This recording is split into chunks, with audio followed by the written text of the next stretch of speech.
નમસ્કાર વિદ્યાર્થી મિત્રો, આજે આપણે ધોરણ 4 English unit 4 I love my family વિશે દેખીશું. સૌપ્રથમ દેખીશું તો ફેમિલી વિશે આપ્યું છે, તો તે તમે તેનો અભ્યાસ કરજો. એના ઉપરથી આન્સર ધ ક્વેશ્ચન્સ. આન્સર એટલે કે જવાબ, ક્વેશ્ચન્સ એટલે પ્રશ્નના જવાબ આપો. ક્વેશ્ચન્સ એટલે પ્રશ્નો. Is your family special for you? Special એટલે કે ખાસ, કે તમારી ફેમિલી તમારા માટે ખાસ છે. તો દરેક વ્યક્તિની ફેમિલી દરેક માટે ખાસ જ હોય, માટે જવાબ આવશે yes, my family is special for me. બીજું છે, do you love your family? શું તમે તમારી ફેમિલીને પ્રેમ કરો છો, કે શું તમારી ફેમિલી ગમે છે? તો yes, I love my family. ત્રીજું છે, for how many days can you live without your family? How many days, કે કેટલા દિવસો કેન યુ લીવ, તમે રહી શકો છો, વિધાઉટ એટલે વગર, તમે કેટલા દિવસો તમારી ફેમિલી વગર રહી શકો? તો એનો જવાબ તમે અલગ અલગ પણ લખી શકો છો. મેં જવાબ લખ્યો છે, I can not live without my family. હું મારી ફેમિલી વગર રહી શકતો નથી. I can't live only one day without my family, એવો પણ જવાબ લખી શકો છો. ચોથો છે, how many persons are there in your family? આ તમારા ફેમિલી માટે છે, તો ધેર આર ખાલી ગયા પર્સન 4, 5, 3, 2 જે પર્સન્સ હોય એ તમારા ફેમિલીની અંદર જેટલા વ્યક્તિઓ હોય તેટલા વ્યક્તિઓના અહીંયા નંબર લખવાના છે. એક સ્ટોરી આપેલી છે, the old farmer and his Sons. એક વૃદ્ધ ખેડૂત અને તેના પુત્રો. એ વૃદ્ધ ખેડૂતને 4 પુત્રો હોય છે. તેઓ સંપીને રહેતા નથી. તેને પાઠ શીખવવા માટે તેઓ સ્ટીકનો ઉપયોગ કરે છે. તે તમે વાર્તાની અંદર દેખજો કે એક સ્ટીક અને વધારે સ્ટીક, તમે એક સ્ટીક આપે છે તો તેઓ તોડી શકે છે, પરંતુ વધુ સ્ટીક આપે છે તેઓ તોડી શકતા નથી. તેના ઉપરથી સંપનું મહત્ત્વ સમજાવે છે. તમે સ્ટોરી દેખજો. Select the most appropriate option and answer the question. Most appropriate option, કે યોગ્ય ઓપ્શન પસંદ કરીને જવાબ લખવાના છે. તો how many sons did the farmer have? આપણે વાર્તાની અંદર તમે વાંચ્યું હશે તો 4 પુત્રો હતા, તો the farmer had 4 Sons, option આવશે સી. બીજું છે, what was the bad thing? ખરાબ વસ્તુ કઈ છે? તો પહેલું એ દેખીશું આપણે, ધ સન ઓલવેઝ કેપ્ટ ક્વારલિંગ. તેઓ કાયમી ઝઘડતા હતા, એ ખરાબ વસ્તુ છે. ત્રીજું છે, did you like the farmers idea? તમને ખેડૂતનો આઈડિયા એટલે કે વિચાર ગમ્યો? તો yes, I like the farmers idea, તો ઓપ્શન એ સાચો છે. ચોથું છે, the Sons promised that they wood live in unity. એટલે સમથી તેઓ રહેશે તેઓને પ્રોમિસ કર્યું. પાંચમું છે, what did the farmer give his Sons? Farmer give એટલે આપ્યું, તેમના પુત્રને શું આપ્યું? એ, બી કે સી? તો બંડલ ઓફ સ્ટીક તો આપ્યું, તો બી ઓપ્શન સાચો છે. Answer the question. Classify the good things and bad things. Good એટલે કે સારી આદત, અને બેડ થિંગ્સ એટલે ખરાબ આદત. તો એનું આપેલું છે, ક્વારલિંગ એટલે ઝઘડવું, જે ખરાબ આદત કહેવાય. હાર્મ એટલે નુકસાન પહોંચાડવું, એ જે ખરાબ આદત કહેવાય. સ્ટ્રેન્થ એટલે તાકાત, એ સારી આદત કહેવાય. પીસ એટલે શાંતિ, એ સારી આદત કહેવાય. Find the opposite word. Opposite એટલે કે વિરુદ્ધાર્થી. વિરુદ્ધાર્થી શબ્દ, યંગ યુવાન, ઓલ્ડ એટલે વૃદ્ધ, સેડ એટલે ઉદાસ, હેપી એટલે ખુશ. Read the paragraph carefully. તો આપણે અહીંયા પેરેગ્રાફ આપેલું છે પાંડવો વિશે અને ગુરુ દ્રોણ વિશે, તે તમે વાંચજો. એના પ્રશ્નો આપણે દેખીએ. Underline the answer in the paragraph. પેરેગ્રાફની અંદર જે જવાબ છે તેને અંડરલાઇન કરવાના છે. મેં અહીંયા લખી દીધા છે. હુ વોઝ ધ ગુરુ ઓફ ધ પાંડવ્સ? તો પાંડવના ગુરુ કોણ હતા? તો ગુરુ દ્રોણ વોઝ ધ ગુરુ ઓફ ધ પાંડવ્સ. તમારે તે વાક્ય શોધીને નીચે અંડરલાઇન કરવાની છે. બીજું છે, what did Guru Drona keep in the tree? What did Guru Drona keep? Keep એટલે મૂક્યું, ઇન ધ ટ્રી, ઝાડની અંદર શું મૂક્યું? તો Guru Drona kept a toy bird in the tree, એટલે કે રમકડાનું એક પક્ષી મૂક્યું હતું. ત્રીજું છે વોટ ડીડ અર્જુન સી, અર્જુને શું જોયું? તો Arjun so only the eye of the bird, અર્જુને ફક્ત પક્ષીની આંખ જોઈ. Answer the questions. પહેલી ખાલી જગ્યા છે દ્રોણ વોન્ટેડ ટુ ખાલી જગ્યા હિઝ સ્ટુડન્ટ્સ ટેસ્ટ ટીચ. તો ટેસ્ટ લેવા માગતા હતા, તો TEST ટેસ્ટ. આ આવશે સ્પેલિંગ. આ સ્વાદ એટલે કે ચાખવાનું સ્પેલિંગ છે. આ ટીચ એટલે ભણાવવું એનું સ્પેલિંગ છે, એટલે સાચો જવાબ TEST ટેસ્ટ. બીજું છે all the students gave the same answer to Drona, બધા વિદ્યાર્થીઓએ સરખો જવાબ આપ્યો, તો ફોલ્સ, કારણ કે અર્જુને અલગ જવાબ આપ્યો હતો, બધાએ સરખો જવાબ આપ્યો ન હતો. Copy the following sentence from the story, તો વાર્તાની અંદરથી આ વાક્યો શોધવા આપણે કોપી મારવાના છે. ધ સ્ટુડન્ટ્સ, તો મેં લખ્યું છે gave different answer like the birds, અને જે આગળ છે એ તમારે શોધીને લખવાનું છે. અર્જુન ખાલી જગ્યા arrow shot the bird's eye perfectly. Read the description and answer the questions. Divya અને સાનવી વિશે આપેલું છે. તો દિવ્યાની એજ 10 યર્સ, સાનવીની 11 યર્સ. દિવ્યા સ્ટાન્ડર્ડ એટલે ધોરણ 4th અને 5th. હાઇટ એટલે ઊંચાઈ 4 feet 1 inch, 4 feet 8 inch. Hair એટલે કે વાળ. કરલી એટલે વાંકરિયા. સ્ટ્રેસ એટલે સીધા. હોબી એટલે સ્ટેમ્પ કલેક્શન. અને બર્ડ વોચિંગ એટલે પક્ષીઓ જોવા. ફેવરેટ ગેમ, દિવ્યાની ફેવરેટ ગેમ બેડમિન્ટન, સાનવીની ક્રિકેટ. ફેવરેટ સબ્જેક્ટ, દિવ્યાનો ફેવરેટ સબ્જેક્ટ ઇંગ્લિશ, સાનવીનો મેથ્સ. લાઇક જંક ફૂડ તો નો, બંનેને જંક ફૂડ ખાવાની આદત કે ગમતા ન હતા. પહેલો પ્રશ્ન છે is your hair like Divya or like Sanvi. હવે તમારા હેર દિવ્યા જેવા છે. જો વાંકડિયા હોય તો દિવ્યા જવાબમાં આવશે, જો સીધા હોય તો સાનવી જવાબ આવશે.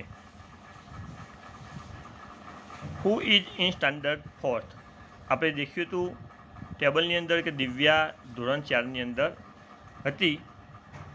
વોટ ઇઝ યોર હોબી, તમારો શોખ શું છે? અહીંયા બધાનો સેપરેટ જવાબ આવશે. તમારી જે હોબી હોય તે અહીંયા લખવાનું છે. અહીંયા લખ્યું છે નીચે લખ્યું છે give names of the girl. અહીંયા બર્ડ્સ વોચિંગ, અહીંયા બેડમિન્ટન. તો સાનવીને અહીંયા આપણે ટેબલની અંદર દેખીએ તો સાનવીને દિવ્યાને બેડમિન્ટન ગમતું હતું, જ્યારે સાનવીને બર્ડ વોચિંગ એટલે પક્ષીઓ જોવા ગમતા હતા. એટલે પક્ષીઓ જોવા જે ગમે છે એનું નામ, છોકરીનું નામ સાનવી, અને બેડમિન્ટન રમે છે તેનું નામ દિવ્યા. સ્ટડી ધ પિક્ચર, આ ચિત્ર આપેલું છે તેનો અભ્યાસ કરવાનો છે. દાદીમાં ખુરશી પર બેઠો છે, તે તેની દીકરી સાથે વાત કરી રહ્યા છે, પૌત્રી સાથે. એક બીજી પૌત્રી રમી રહી છે, તેમના હાથમાં બીજું એક સસલું રમકડું પણ છે. દાદીમાં અને બે પૌત્ર એમ કરીને એક પૌત્ર અને પૌત્રી એમ કરીને 3 બાળકો છે, 3 જણા છે. પ્રશ્ન દેખીએ how many persons are there in the picture. તો દાદી, પૌત્ર અને પૌત્રી એમ કરીને કુલ 3 વ્યક્તિઓ હતા. તો there are 3 persons in the picture. બીજું છે where is the grandmother sitting, દાદી કયો બેઠો હતો? તો grandmother sitting in the chair.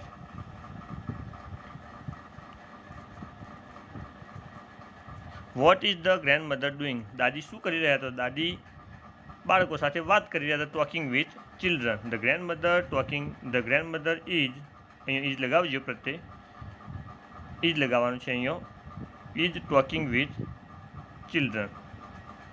ચોથું છે આર ધ ચિલ્ડ્રન હેપી, તો yes the children are happy. Is the boy sitting near the chair, છોકરો ખુરશીની નજીક બેઠો હતો? તો ના, છોકરો દાદીના ખોળામાં બેઠો હતો. No, the boy is not sitting near the chair. અહીંયા મિત્રો ઇઝ પ્રત્યે લગાવજો. The grandmother is talking with children.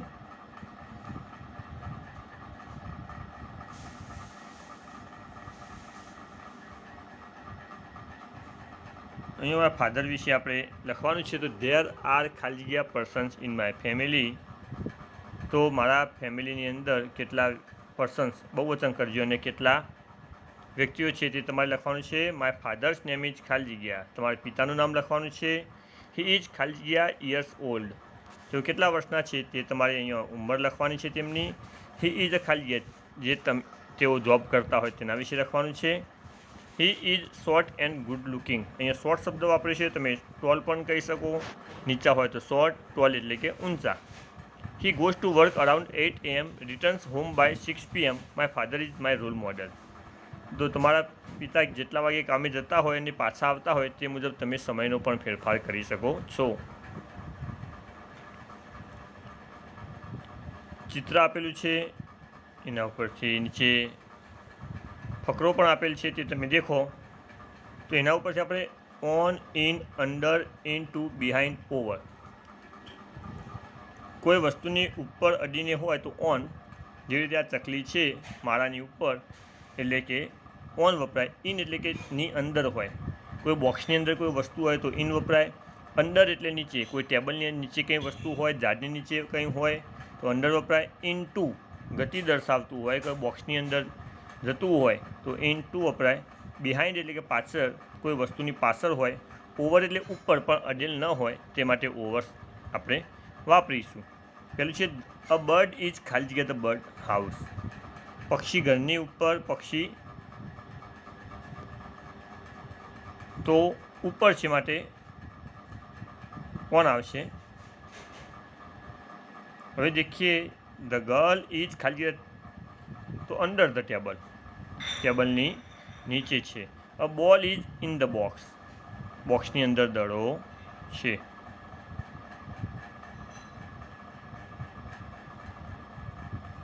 A boy is powering water in to the glass, પાણી રેડવાની ક્રિયા ચાલુ છે એટલે ઇન ટુ શબ્દ વાપરશે. ગ્લાસ એટલે કે ગ્લાસની અંદર પાણી રેડે છે. A cat,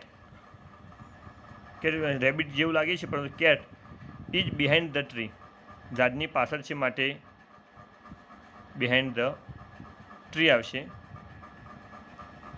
the aeroplane is ખાલી જગ્યા ધ હિલ, ટેકરી ઉપર થઈને એરોપ્લેન ઉડે છે માટે ઓવર ધ હિલ.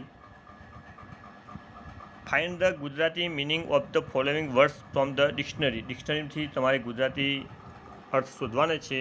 તો ગ્રાન્ડમધરનું દાદી, ગ્રેન્ડ પેરેન્ટ્સ, પેરેન્ટ એટલે દાદા દાદી, પેરેન્ટ એટલે માતા પિતા, અંકલ એટલે કાકા, નીસ એટલે ભત્રીજી, નેફ્યુ એટલે ભત્રીજો, ગ્રાન્ડસન એટલે પૌત્ર.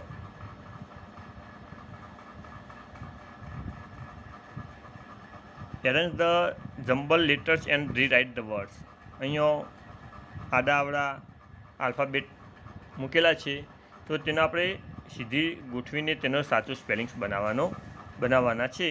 તો અહીંયા દેખે AUNT, આંટ, એવી રીતે કઝિન, આંટ એટલે કાકી, કઝિન એટલે પિતરાઈ ભાઈ બહેન, એવી રીતે વાઇફ એટલે પત્ની, ડોટર એટલે પુત્રી, નીસ એટલે ભત્રીજી, નેફ્યુ એટલે ભત્રીજો. એ રીતે તમારે સ્પેલિંગ્સ બનાવવાના છે. સ્ટડી ધ ડિપેન્સ ફેમિલી, ડિપેન્ડનું ફેમિલી છે ગ્રાન્ડ ફાધર, ગ્રાન્ડ મધર, એના કાંતિભાઈ અને ગંગાબેન, એમના 2 પુત્ર પરેશભાઈ, એમની વાઈફનું નામ મમતાબેન, માધવભાઈ, એમનું વાઈફનું નામ રમાબેન. પરેશભાઈને ફેમિલીની અંદર મૈત્રી, ભાવેશ, દીપેન. એ રીતના માધવભાઈને પુત્રની અંદર ભૂમિ અને વિકાસ. તો ખાલી જગ્યા ઇઝ ડિપેન્સ અંકલ, ડિપેનના કાકા, તો ડિપેનના કાકા થશે માધવભાઈ. રમાબેન ઇઝ માધવભાઈ ખાલી જગ્યા, તો આપણે દેખ્યું હતું રમાબેન માધવભાઈના પત્ની છે માટે વાઈફ. મૈત્રી ઇઝ પરેશભાઈ ખાલી જગ્યા, તો મૈત્રી જે છે એ પરેશભાઈની પુત્રી છે માટે ડોટર. વિકાસ ઇઝ પરેશભાઈ ખાલી જગ્યા, તો પરેશભાઈનો વિકાસ એ ભત્રીજો થાય એટલે નેફ્યુ. ભૂમિ ઇઝ મૈત્રી ખાલી જગ્યા, ભૂમિ અને મૈત્રી 2 પિતરાઈ ભાઈ બહેનો છે માટે cousin. Study the map, map એટલે કે નકશો, અહીંયા દિશાઓ દર્શાવેલ છે. નોર્થ એટલે ઉત્તર, ઈસ્ટ પૂર્વ, વેસ્ટ પશ્ચિમ, સાઉથ એટલે દક્ષિણ. એવી રીતે અહીંયા મેઇન રોડ 1, મેઇન રોડ 2 અને એના મેપ પ્રમાણે આપણે અહીંયા નીચે ટેબલ એ અને બી જોઈન કરવાના છે. આઈ એમ ઓન ધ મેઇન રોડ 1. હું મેઇન રોડ 1 ઉપર છે, તો how can I reach the park? Park પહોંચો મેઇન રોડ ઉપર 1 ઉપર હોય તો અહીંયા હશે, અહીંયા પાર્ક પહોંચવાનું છે. તો આ રીતે જવાબ આવશે. તો જોઈએ તો ઓપ્શન છે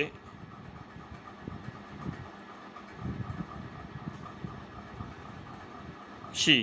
Turn left after the school. Take a right on main road 2. The park will be at your left. બીજું છે I am walking on the main road to the west. Where is the hospital? Hospital માટે it is next to the પાર્કની પછી. Where is the Lisa's house? તો D. It is on the main road 1. It is between 4th Street and 5th Street.